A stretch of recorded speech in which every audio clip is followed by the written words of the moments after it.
I'm a huge fan of the original Alien film, and the sequel Aliens. I like the assembly cut of Alien 3. Mostly. I've read some Alien comic books, my favorite being Aliens Kidnapped by Justin Green. I love the AVP2 game from Monolith in 2001. I like slow survival horror games like Silent Hill. I've played a bit of Amnesia and that was good. I'm not a huge stealth fan, but I like playing Metal Gear Solid and I appreciate good stealth mechanics when I see them. So, Alien Isolation, a first-person survival horror game that takes place on a ship like the Nostromo where you're being hunted by a lone alien.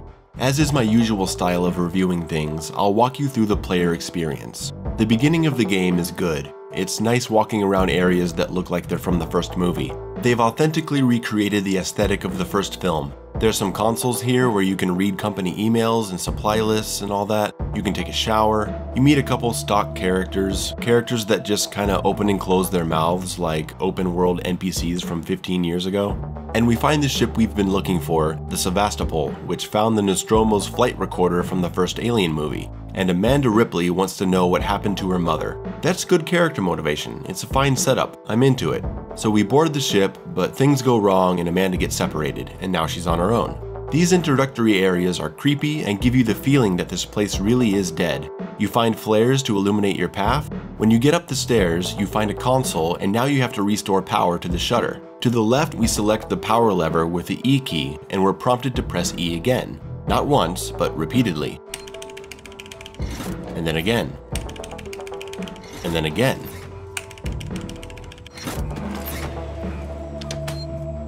Upon getting access to the console, you see a message that contains a passcode, and you can use this passcode to open a door in the previous room that gives you supplies, scrap, bonding agent, and a blueprint for medkits. You continue to explore, taking in the creepy atmosphere of the game, you hear little scary noises, and you really have no idea what to expect. You move into a big commercial center of the ship, which is pretty cool at first. It's here you start to notice the artificial barriers the game puts in your way. Like this section here. It's wide enough for even an overweight person to pass through, and our character is short and skinny. There's a plank leading directly across for us to walk on. Why can't I pass through here? And if you didn't want me to go this way, why design it like this? Just close it off with more of this garbage on the right.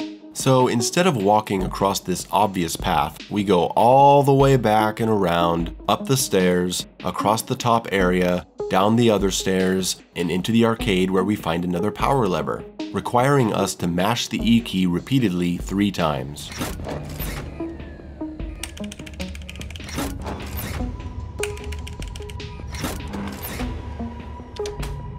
And look at that, we have power. The arcade cabinets are up. Hey, that's great. Is it like other games where if you walk up to a machine, you can play a cute little arcade game as a distraction?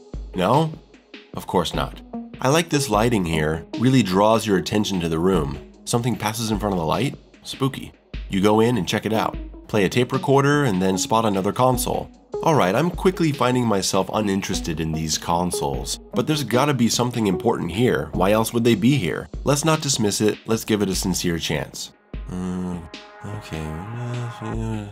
Okay, nothing particularly useful right now. Where am I supposed to go? This spot on the floor, that's a vent you can access, which takes you to a different area. Walking around with a flare, what's waiting for us here? Door, ion torch required. Door, plasma torch required. Walking around, where are we going? Map? I hate this map. Gonna keep walking, I think I'm going the right way. Found a voice recording. Chris, it's Turner. Got to deal with that wasted asshole again. This time he nearly wrecked the door with a maintenance jack. A maintenance jack? That sounds important. I know what I'm looking for now. We have a jack and we can open this door now. Awesome. These doors, like the key mashing power levers, require tedious button pressing that demands 0 coordination skills, and have no fail states. You know, fail states, where if you do something the wrong way, you fail, or you lose, or you die. Like God of War, when you see a button prompt to complete a kill, if you hit the wrong button, you fail the attack and get hit. Hold right mouse button and left mouse button, press A. What happens if you press S or D? Nothing. The game just waits for you to press A. There could have been a little animation where if, say, you press the wrong key, the maintenance jack slips off and Amanda says, "Damn it," and you have to start over. Or she jams her finger and it gives you a small health penalty, or something. Instead, it's just waiting. Alien Isolation is endlessly forgiving, likely because they didn't make this game for people who want to play a video game. The higher difficulties exist to make the AI more aggressive and you take more damage, but the minigame sections are brain dead, so the people who play on easy, who aren't looking for a challenge, will have no problems at completing them. It reminds me of God of War 2018, where they included challenging difficulty options for people who want an intense combat experience, but downgraded all the platforming into easy mode auto jumping and the puzzles into uniform throw the axe at the thing puzzles, and gave you the same amount of XP regardless of how well or bad you did in each fight, so that casual players never felt frustrated when they were just trying to play the game on easy mode to experience the world and the story. So it takes 15 seconds to open this door, and it's definitely not the only one. Every door open with the jack is another 15 seconds of waiting. We've been here for over an hour now, and if you've really been exploring, possibly getting lost, being cautious because you're worried about attracting the alien, you may have already spent 2 hours in the game by this point. 2 hours and you haven't done anything. Then we meet this guy, a guy who reminds me of Morse from Alien 3. So we're gonna follow Morse to the transit link, but not before we open this door. Following Morse teaches us the stealth mechanics. Crouch, hide behind a box, tilt to the side, and there you go. Crawl through the vents, find a flashlight, which drains batteries faster than any flashlight in history, of course. More crawling, walking around, and what the hell is this? What is this? A barrier? Of suitcases? Or whatever these things are? You're seriously telling me I can't walk or jump over these? I can't push them to the side? There's no prompt to go over them? Guys, we're supposed to be in the next generation of gaming, and Alien Isolation is putting up roadblocks that would be ridiculous even in a PlayStation 2 game. Why is this here? Just make it a wall if you don't want me to go through. You can't even go up this step right here. If you go into this area, you have to go to the end and walk up 3 baby steps to get back. Why can't I just go up right here? This is getting ridiculous. There's some dudes here, and I guess they're dangerous, so I crouch and hide and walk past them. And then I crouch and hide to move on after they've been distracted. Hey, there's another console. Maybe it has something important, like clues about a door lock mechanism that requires 2 people, which would be important to read if Morse didn't immediately go on to say, hey, this lock requires 2 people. We need to activate both consoles at the same time to open it. I'll do this one, you go to the one on the other side. With an objective on screen that says hit the power at the same time. Morse gets attacked, and you learn how to melee enemies by mashing the attack button mindlessly.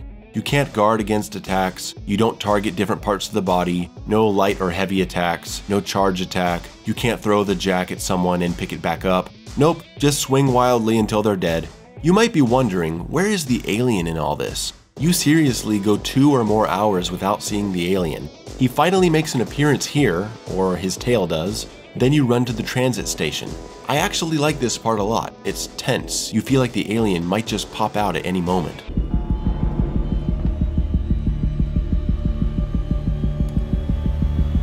But nothing happens, no alien encounter, just gotta take the train to the next part of the game, where we find locked doors, security access tuner required, rewiring stations to reroute power systems, doors to open with a jack, and people who shoot at us. We found the security access tuner, and now we are in the first truly difficult room of the game. You're supposed to find a data cell, but who even knows what that is or where to get one? All these people are walking around and you don't know how far their vision reaches, or if you're harder to see in shadows. If you kill someone you can't take their gun, which is stupid. There's only one way to get out, and if you can't figure out where it is, you're gonna get boxed in by the AI. You're gonna get shot, and when you get shot, you need to use a med kit. Medkits, like pretty much every other item, have to be crafted from all the materials you find. It takes an SCJ injector, compound B, and a bonding agent. Crafting has its place in certain games. I think it makes sense in survival games if you're crafting weapons in the woods, but here it's completely unnecessary. It exists only to pad the runtime of the game, just like the long door opening animations. And because you have to basically craft everything, a huge part of the game is just opening boxes looking for material. Every room you go in has 2 or 3 boxes you have to slowly walk up to, open, and take parts from. And you're not keeping track of this stuff because you're picking things up constantly, so it feels like none of this matters. And it really doesn't. It's just more busy work for the player to do to make you feel like you're playing a game, when you're not. But Mayo, having to craft a medkit is more realistic than just finding medkits ready to use. Yeah? Well then if it's realism you want, why can you then just inject the medkit straight into your arm and be magically healed of multiple gunshot wounds? Shouldn't the healing process be much longer and painful for the character? maybe causing her to limp around for the next 30 minutes as she heals and waits for the painkillers to kick in. Maybe her vision and aim gets affected. You know, cause realistic is better, right? Oh, wait. An actual system of physical consequences to wounds and use of medicine would actually require development time and smart implementation of complex systems. Whatever, we don't have the budget for that. Just make them craft everything to take up time, and we'll call it realistic, and the fans will swallow whatever we give them because this game is mature and serious. When you finally make it out of this room, there's a nice little section where you can see outside and get a good look at the ship. Really nice. It's a nice view. Hey, a gun, finally! You find the flight recorder, which is what we're here for, and it's corrupted. We've gotten no answers about what happened to Mom, and from here, the entire plot of trying to find out what happened to Ellen Ripley in the Nostromo is thrown out the window until much later in the game. From this point, the game becomes an endless series of opening doors, reading memos, opening boxes, and mini-games, with the occasional encounter with an android or human or alien. Minigames? What do you mean by minigames? I mean minigames. Terrible, embarrassing, insulting minigames that you wouldn't even give to an infant on your iPhone. Open the door with the security access tuner by matching the symbols you see on the screen. Okay, so there's a long skinny thing, the platform looking things, and the number 3. Wow, I did it, and I still had 12 seconds left just in case I'm a slobbering moron. There is no skill required here. The patterns aren't shifting position, the screen isn't distorted, warping the image, you don't lose health or alert enemies if you fail, the time isn't short enough to cause pressure, the timer even starts beeping fast to make you panic when the timer isn't even close to finished. The game throws door after door of this at you, and it's always the same. Look at the pattern and match it. This is padding. It's only here to take up time and artificially extend the length of the game, just like the unnecessary crafting system. There is nothing fun or interesting or challenging about it. To make things worse, eventually you find an upgraded version of the access tuner, and you think, oh sweet, this thing is a better version, so maybe it bypasses the minigame altogether, and you can just open the door quickly. Now that sounds like a sweet upgrade. And then you go to use it, and it actually stacks another symbol into the minigame. So the upgraded access tuner actually takes longer to use. Is this a joke? The minigames in Alien Isolation are truly the most insulting thing about it, because not only are they embarrassingly easy, they so clearly show how little effort the developers wanted to invest in creating engaging systems of gameplay.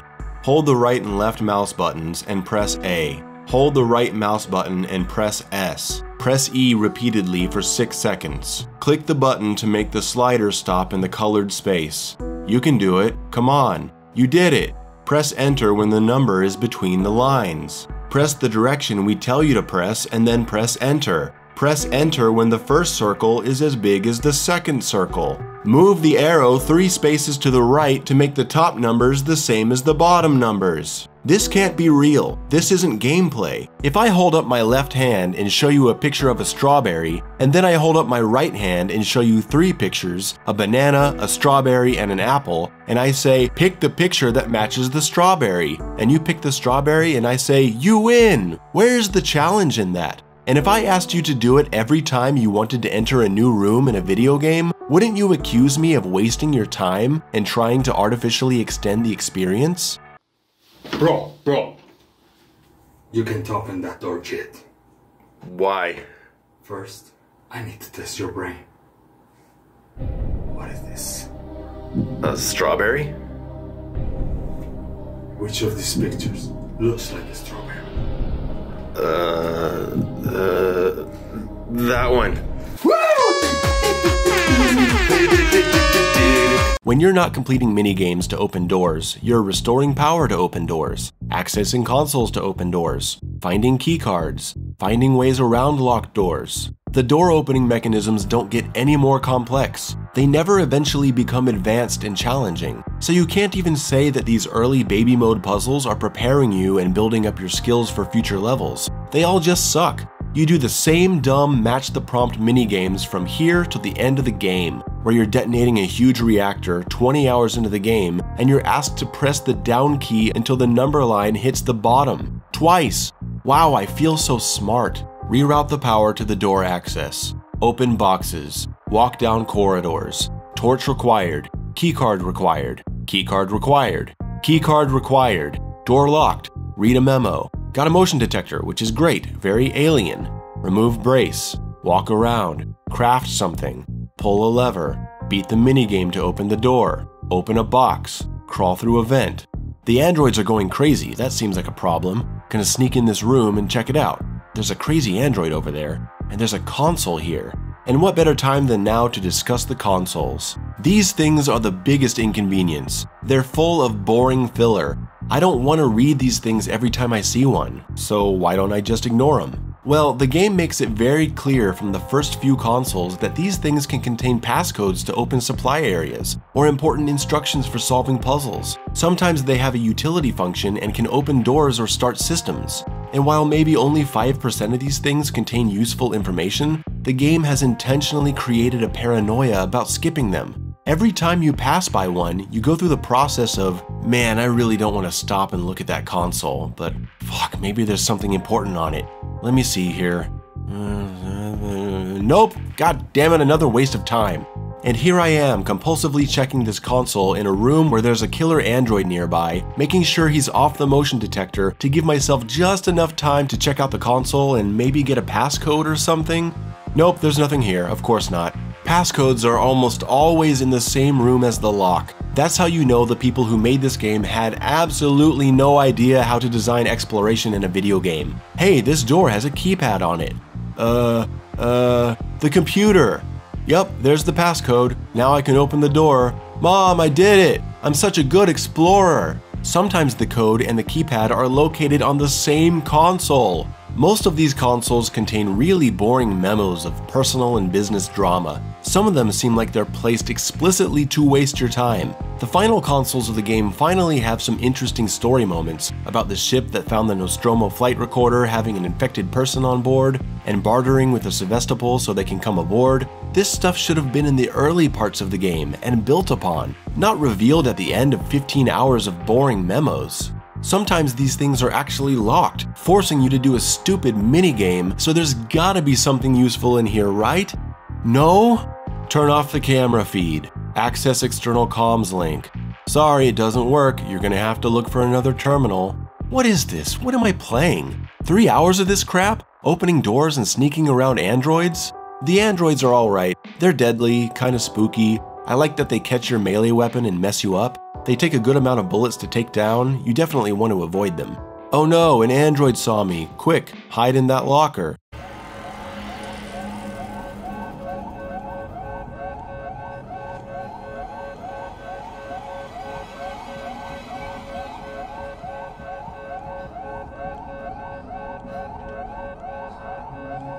I just want to help.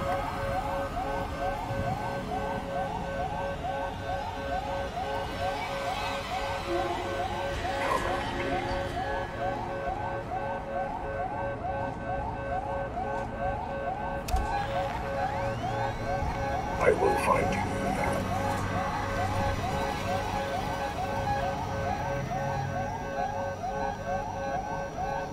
Now, where did you go?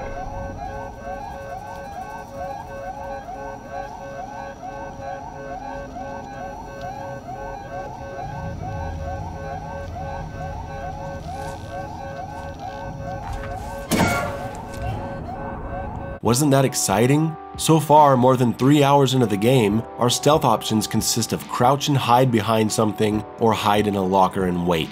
But it doesn't really matter. These enemies are so stupid, half the time they don't notice when you're right in front of them, on the hard difficulty. Look at this here. In a good stealth game, it's important to know enemy vision range, like Metal Gear Solid. It's important to be able to judge how visible your character is, like Thief. If you have no feedback, you can't really plan your approach. Not only do you not have the tools you need, but the detection is so inconsistent that you have no idea if your plan is good or not. The fact that this guy didn't see me when he walked right by me and is now staring right at me, what does this mean? Does it mean androids have a narrow field of view? Does it mean I'm legitimately obscured by the railing even though I have a direct line of sight to his eyes? Is my visibility being reduced by shadows? Why would androids not be able to see in the dark? What caused him to not notice me as he walked right by me? Oh wait, now he sees me? What's going on? Where's the alien? There's no way I'm gonna make it to the 4-hour point without actually dealing with the alien. I'm skipping ahead. We meet this doctor, go do stuff for him, and finally the alien comes in. How far are we into this review now and we're just now getting to the alien? Well, he's finally here and he does not feel like the alien at all. He does in the animated sections where he kills you, that looks good, but when he's just walking around, he looks so stiff. He doesn't move like the alien. He doesn't feel like an intelligent creature, and I think a big part of it is that he doesn't use his hands. He doesn't creep his hand around a corner as he enters a room. He doesn't move things to the side as he's looking for you. He doesn't touch anything. He just walks around until he either detects you or goes away. The guy can't even step over small obstacles that are in his way. Instead of crawling over chairs and boxes in pursuit of his prey, he runs all the way around. This thing is basic and severely underprogrammed. And yeah, I've seen the videos dissecting the alien's AI. It doesn't address anything I'm talking about here. You learn real quick that you can't just run away from the alien, and that's good. I like that you can't just run from him. And while you can craft flashbangs to stun him or noisemakers to distract him, you're not going to have many of those things, so you're mainly relying on stealth. And as I already said, the stealth mechanics in this game are very poor. Sometimes the alien will look right at you through a window and he won't see you, after an android looked at you through a window and he did see you. The stealth system is really screwy, and you're walking into rooms and humans don't notice you even though they're looking right at you, crawling through the room with your head above the surface making eye contact and just nothing. The alien is so dumb it's hilarious and infuriating. He just doesn't see you in situations where he so obviously should, on the hard difficulty where he's supposed to be smarter. No character, human, android, or alien notices a door opening. They don't notice the sound, they think nothing of it opening. Nope, that's not weird at all. You can't hide dead bodies in lockers, there's no interrogation of NPCs to get access to important areas, you can't whisper to get a guard's attention and then quietly suffocate him, and most disappointingly, knocking over items doesn't make a sound to attract the alien or other enemies. I have to worry about my footsteps when I run, but knocking over a steel trash can and kicking it around the room means nothing? Having to be cautious about knocking over items and making a noise would make the constant crawling around and walking so much more engaging because you would have something to actually keep your mind on. But again, I guess that would be too hard to program.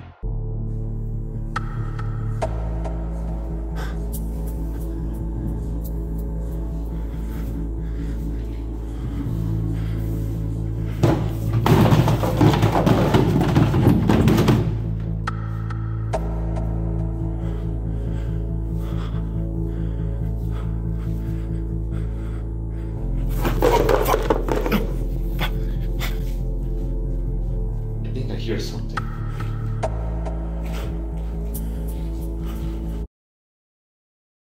So with such a bare-bones stealth system, your stealth options are usually just crouch and hide or hide in a locker, until you get the flamethrower, that is. And then the game completely changes because you don't have to hide from the alien so much now. A couple sprays with the flamethrower and he'll go away. He'll come back and you'll need to hide or make it to the next part that he won't enter. But now you don't really need to feel worried about putting yourself in a bad situation because it's pretty easy to get out of it. I've heard that the alien will adapt to your methods of evading it, like if you hide in too many lockers it'll start finding you more, or if you use fire too much or too many noisemakers, he'll resist them more. I don't know, I haven't really felt much. I usually just hide from it and use a bomb or flame when I need to, and I've been fine this whole time. I made it to the end of the game just shooting him with fire and there was no problem. I've had a few good scares, I'll admit that much. But the vast amount of times that you encounter the alien, it's just, okay, time to stop what you're doing and hide behind a table for a few minutes. You know what's weird? I found if you sprint, your footsteps attract the alien, but if you tap the sprint button about twice a second, apparently it doesn't attract him. So as I've been reopening this game to record specific scenes for this review, I'm doing this tap running the whole time to try to speed up the game. It seems to be a pretty serious exploit and also makes it insufferable to play this game once you know about it. And you may say, if it's annoying you to go around tap running all the time, don't do it, no one's forcing you. To which I say, yeah, but now normal walking speed is equally annoying knowing that I could be moving faster. I like that the alien responds to things happening like killing someone or firing a gun. I like that he notices other people and will run off to kill them. That was the coolest moment in the game for me. Even though the game mechanics are barely existent, I had a few compelling moments. I'm not gonna lie and say that I never felt tension or enjoyed a sequence where I was trying to evade the alien. Occasionally it happened. Unfortunately, when things are good and you're really trying to get from one place to another without attracting the attention of the alien, the experience will be soured by your failure near the end. Let me show you this part that perfectly displays what I'm talking about. I turned on this generator, stupidly mashing E to turn the lever, then I crossed the room to do it again. I walk to the center console and play Match the Patterns before the android is released from his capsule to patrol the room. I make my way up the side and slowly traverse the room while crouching. I make my way out and I don't even notice the alien drool falling from the vent. If I had walked under there, he would have instantly killed me. I walk down the corridors slowly. It's a really creepy environment with all the buzzing and flashing lights. The alien is now waiting for me in this vent, so I slowly pass it on the side. I play very carefully, scared that the alien could jump out at any moment. And I get to the end. It took me about 8 minutes to make it here. A cutscene plays where the alien ambushes you, and you know you're in no danger because you've lost control of your character. And now the place is on fire and you gotta get out. So you run across the room looking for an exit. The exit door is locked, so let's go left. Look for a thing. There's gotta be a thing. No thing. The map says the escape objective is behind this locked door. Okay, think. There's gotta be a way to get this door open. Some kind of switch or control. An access panel back in the other room maybe. Nothing. I've got nothing. The map says it's there, beyond the door. I'm running out of time and life. There's an audio message. Okay, it must be important. I mean, the hull is breached, everything is on fire, I'm losing life by the second. I gotta escape or I'm gonna suffocate. They wouldn't put an audio message right here unless it was crucial to listen to, right? Unless it contained the info I need to get out, right? They wouldn't just put a random audio log right here, would they? Good. My name is Julia Jones, and I'm a writer covering Sevastopol's decommissioning. I was hoping to interview you about your experiences on the station. You know, the limited medical resources, the mental effects on patients in deep space, that kind of thing. But look, Doctor, I've heard there was some kind of incident in the hospital recently. No one seems to know anything. Doctor, if there's a major public health issue here on Sevastopol, people need to know. I'm freelance, unbiased. I don't have any corporate affiliations. Let me be a friend to you. Call me. Unbelievable. Something, anything, a clue somewhere, I'm gonna die.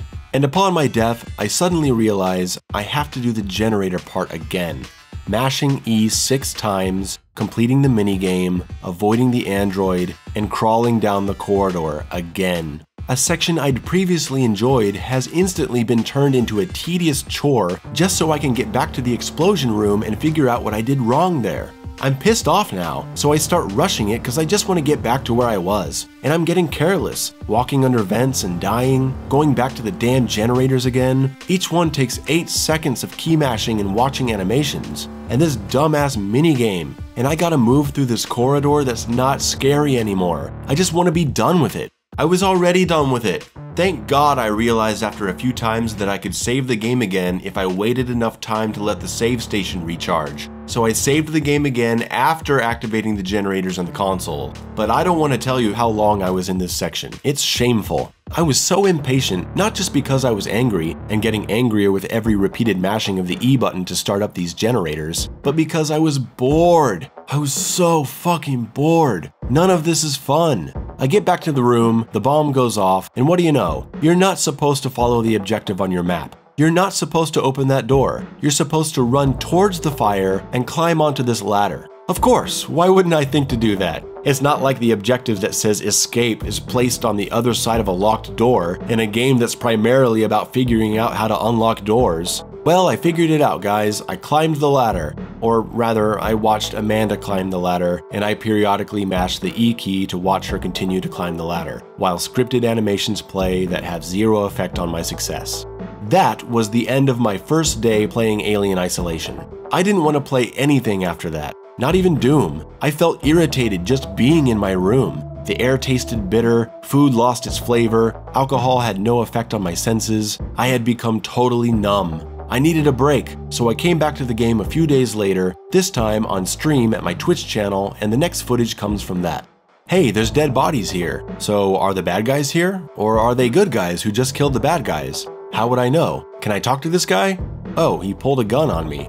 Or wait, what is he doing? What? Oh no, the alien is here. I'm gonna hide. Hey, what are you doing? Don't come over here. No, don't sit next to me, you prick. Ah!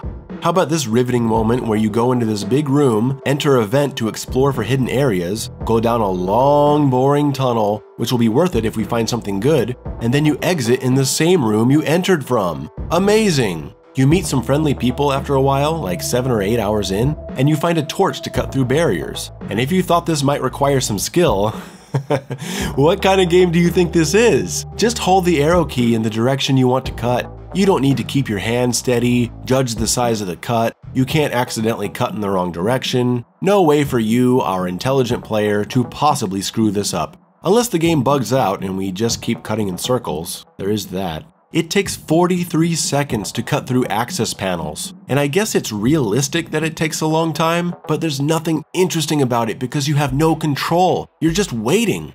An exciting shootout on a staircase against dumb human AI that just stands there.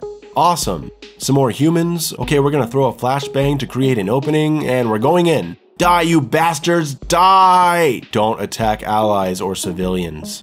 What? Okay, I knew I was on a mission to regroup with the team, but I don't recognize these people. All I know is that there's people down the hall, and nearly everyone in this game so far has tried to murder me on sight. The next part is, without a doubt, the worst section of any game I have ever played. You thought the 20-second purple goo section in Doom Eternal was bad. Imagine walking through it for half an hour! In this section, where you relive the memories of someone who went down to the planet where the alien ship is, you are tasked with navigating yourself to that ship. There is nothing to explore, nothing to do. You have one walk speed, you can't climb anything, there is one path to follow, and you just hold up and wait for your character to arrive at the destination. This could have been a nicely directed 3-minute cutscene, but instead the player is forced to walk through this non-interactive, consequence-free filler with frustratingly slow movement, and the game actually lies to you about what you're supposed to do. The objective says to find a way around. I'm here at this section that's blocked off, so I gotta find a way around. Maybe another entrance. The needle points me forward, but I can't go that way. That's up, not around. And the only path I see is here, so I take it. I hope I'm going the right way. Everything looks the same, so I don't know if I'm actually retracing my steps back to the beginning. I better not end up back at the beginning. I better not end up back at the beginning. I'm back at the beginning. Walk all the way back, slowly, and when I rejoin my crew, I see one of my guys is looking at the ground. Did he find something interesting? What are you looking at, buddy? And then the prompt comes on screen telling me to climb up. Climb up, when the objective told me to find a way around. What a waste of time! After pressing the on-screen button prompts to blow up some rocks, an explosion you can't die from by standing too close, we find the alien ship, the iconic derelict spacecraft. We discover the space jockey, which the young alien fan in me would have been so excited to see if it weren't for Prometheus totally ruining them. I know I'm supposed to be like, oh wow, it's like I'm really in the room from the first movie, but there's nothing to do here. It's a video game, not a movie, and this long, tedious walking section is not made more interesting by playing on my nostalgia. Hell, I already saw this room in AVP 2 anyway, almost 20 years ago. Oh, and I see this guy is able to climb up this big platform with ease, but Amanda can't climb over a freaking suitcase? We go down this hole and into the egg room, which looks really cool. I love how this room looks. The egg hatches, and well, you know what happens next. With that, you've completed this indefensibly long, non-interactive scripted sequence, which if you never got lost in and never tried to explore, still takes 15 minutes. Finally, we get the flamethrower, and it's game on. And if you thought we were done with consoles and minigames, we are not. They are still all over the place. I'm just tired of showing them to you. How about 23 seconds of holding the directional keys to cut a panel and a match the button prompt minigame? And who can forget the infuriating moment when you can take the shotgun shells from someone, but not the gun itself? Shotgun? Give me the shotgun! Give me the shotgun! Everyone be quiet, the alien is here. He didn't notice me, even though I'm out in the open. I guess I was hidden in the darkness. Oh, wait, no. I'm in an even darker room here, mostly obscured, and he detected me immediately. Great. Where am I going? Map objectives are drawn over the map in a way that doesn't specify what floor they're on, which makes it frustrating and confusing to plan your route because you don't really know where you're going. Is the objective in this room? Or is it on another floor in an area I haven't explored yet? Or is it on the other floor?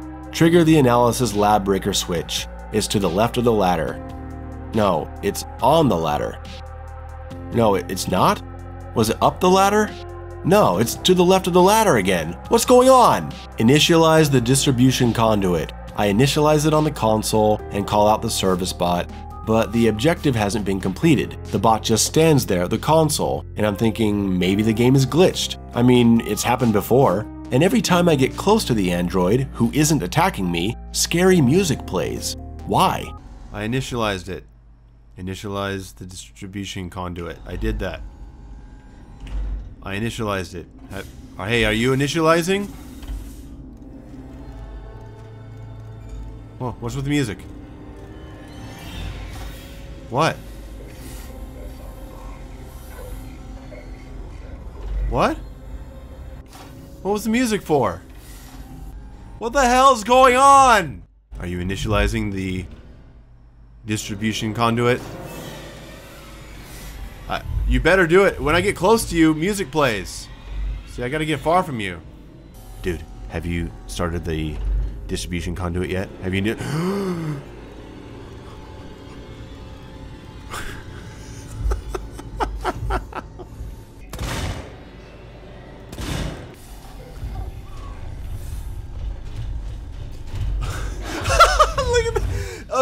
Initialize the distribution conduit! Whatever. All these objectives are the same boring task anyway. Find a way to open the door to the warehouse. Reactivate the transit at the main console. Restore access to distribution. Find a compression cylinder to repair the elevator. Restore power to the lab. Lock down the server farm. Lock down the server hub reception corridor. Access the Project KG-348 research labs. Find the breakers to bring Gemini facility online. They're all terrible! Hey, that's a nice view, isn't it? Really beautiful. I would have been much happier with the game if it were just this. Remember Prey from 2017? That was a great space game. Exploration, horror, stealth, combat, zero-gravity space traversal. That was a good game. Yeah. That game had a great shotgun, too. Shotgun! I can't believe it! It's finally happening! There's gonna be something to do in this game other than hide behind boxes and open doors. Our salvation has arrived! Only 4 shells.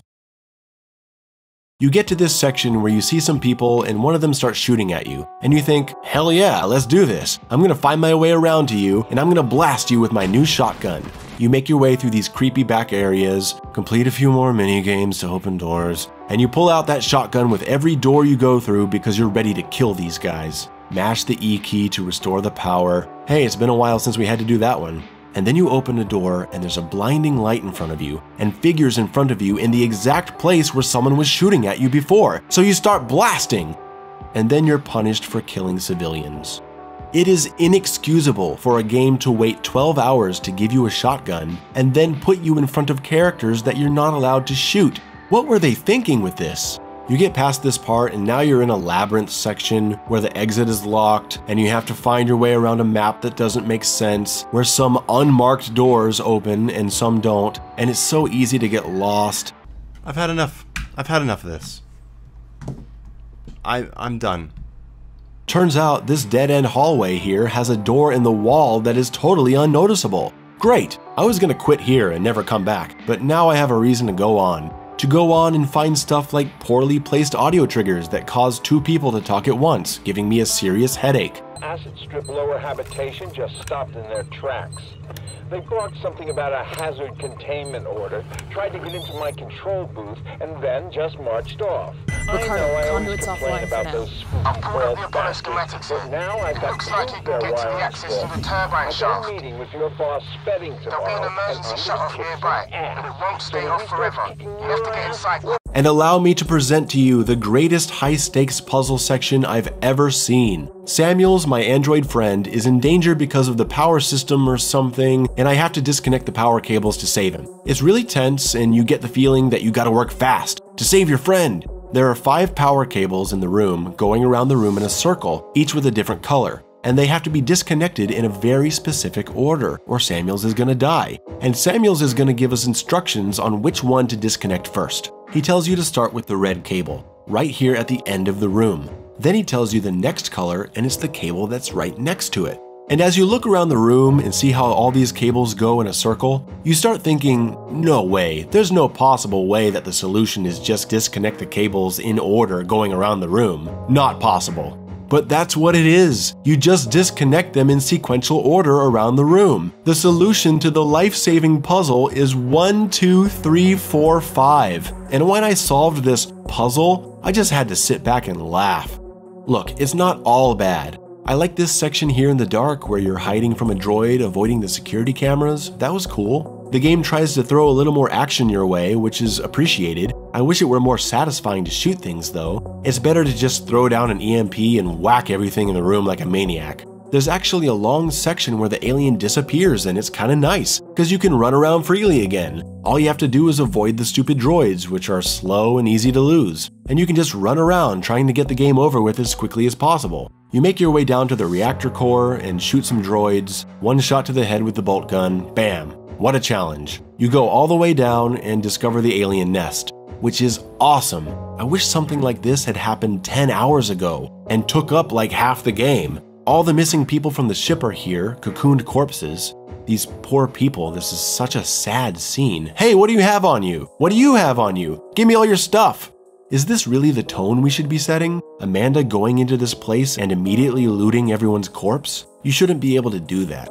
The alien nest is the highlight of the game, and it shows what this game could have been if they hadn't made 98% of the game take place in boring labs and corridors. It's a place that inspires dread and gets your blood pumping. It still has a little stealth, but there's a great sense of tension and action mixed in. It's a nice balance. I loved this part.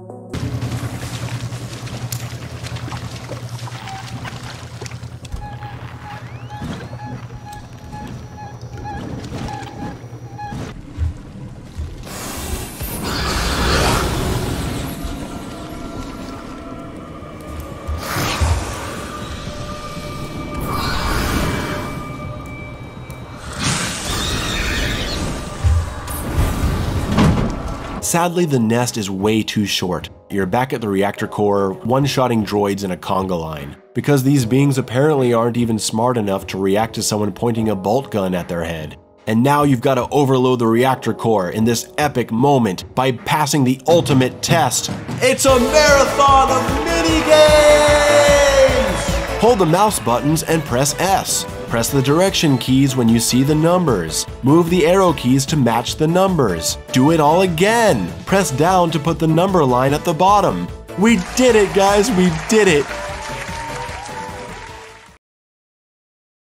And you know what? The nest is the only moment in the game when the button prompt levers are actually tolerable, because there's an added pressure of an alien randomly coming into the room. So instead of, oh, I gotta hit these buttons again, it's more like, okay, I gotta hit these buttons quick so I don't get killed. See, it's not just about hating on the idea of simple minigames. It's the context they're used in. If you had sections of the game where you were running away from the alien, taking different paths to try and lose him, knocking over obstacles to slow him down, occasionally shooting behind you with very limited ammo, and having to quickly complete minigames to hack doors open before the alien catches up to you, then the Match the Patterns minigames would actually be a fun gameplay mechanic. And the fact that of all the things in that exciting gameplay scenario I just laid out, they only took the minigames, well, it's infuriating. The nest section and one or two sections after it are significantly more entertaining to play. And the reason they're more entertaining is a huge indictment against the game. They're more entertaining because the game takes all the mechanics it's been using for the first 15 hours and throws them in the trash. You don't have to worry about all the confusing stealth detection mechanics, or stupid AI, or hiding behind a table. You can just go.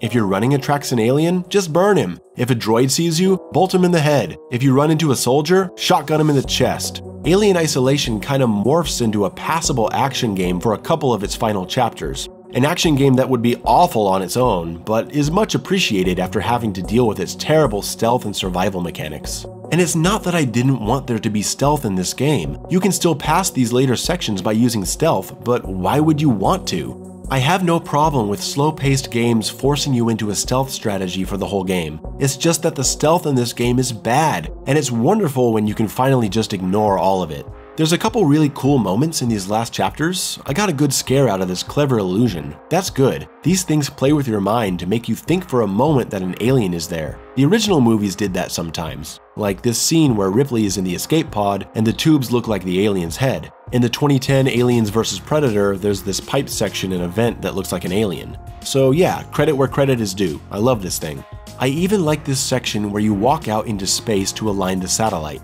I know, me, the guy who hates walking sections. But this feels earned. It's near the end of the game, after the nest and an action-packed sequence, it makes sense in the plot, and most of all, it gives a chance to see the Sevastopol from the outside. After spending 15 to 20 hours inside this thing, it's incredible to be able to look at it from this view. I found myself just standing there in awe, observing how huge this place is. It's so impressive, I love this part. I'm actually enjoying having to slowly walk to an objective. I can deal with hitting a couple levers and taking it slow for a bit. Well done, game. You did good. I hope they don't ruin it by making me walk all the way back.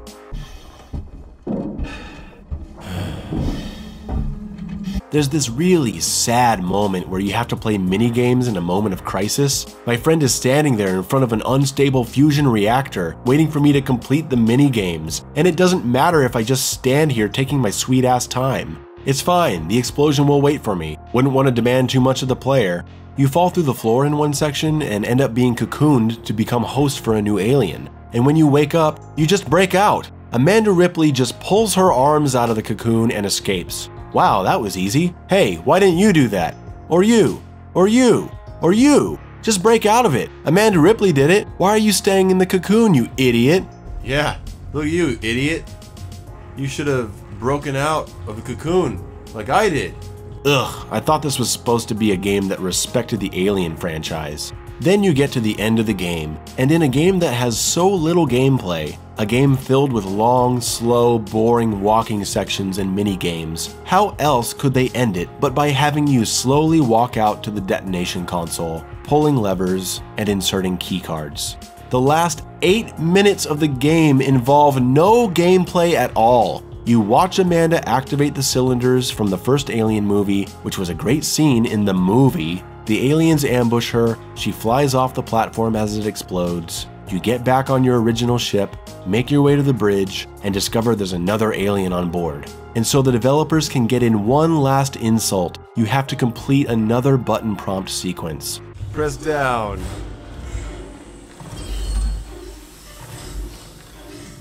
Press down.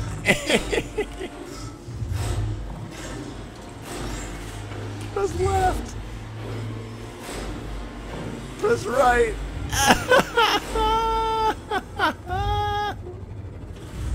Press E.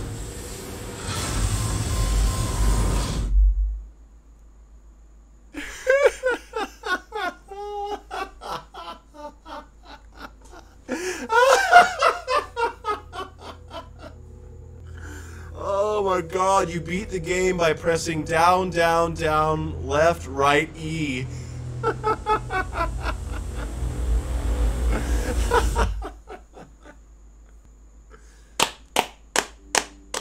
Alien Isolation, ladies and gentlemen. Alien Isolation is an embarrassment to video games. It's insulting to fans of stealth games, horror games, survival games, and just games in general. I feel like they had an idea for a game where you hide from the alien on a ship that looks like the Nostromo and didn't know what to do beyond that. It's like a tech demo that was stretched into a full-length game. It feels like the budget was entirely spent on creating assets to extend the game and make flashy set pieces without building a satisfying game to support it. When the game is all working, it's barely passable. It's decent at times, like drinking flat soda. Yeah, there's a good taste because there's sugar in it, but it's also funky and wrong. It gets one thing right, it nails the atmosphere, 100%. Everything else falls flat on its face. If you want a game that does everything Alien Isolation does but better, get Prey from 2017. The stealth is better, the combat is better, the player movement is better, the environments are more varied and interesting, the story is more intriguing, even the memo reading is better because instead of having to wait for every console to boot up, you can just look at it freely and move on. It's a shame that Alien Isolation was successful because that encourages stuff like this to be made, and that sucks. We deserve a good Alien game. The last good one was AVP2 in 2001. Yeah, that's an action game, and an Alien game doesn't have to be action, but if it's not gonna be action, it has to be something and not nothing like this. I give Alien Isolation an F-. And now if you'd allow me a moment to tell you about the benefits of subscribing to my channel. There aren't any, but it would be cool if you subbed because at 50,000 subs I'm gonna put out a video of my thoughts on Halo. And after seeing this video, I'm sure you're just dying to see that. Anyway, that's all I've got for— oh wait, no, I can't just steal that outro. That's not mine. Sorry, Drinker. Love you, man. Thanks for watching. See you in the next video.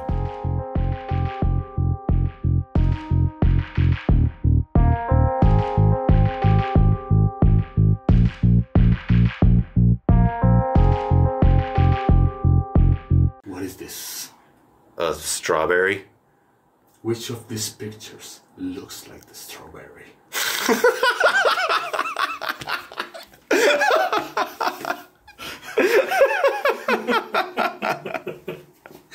I can't do this.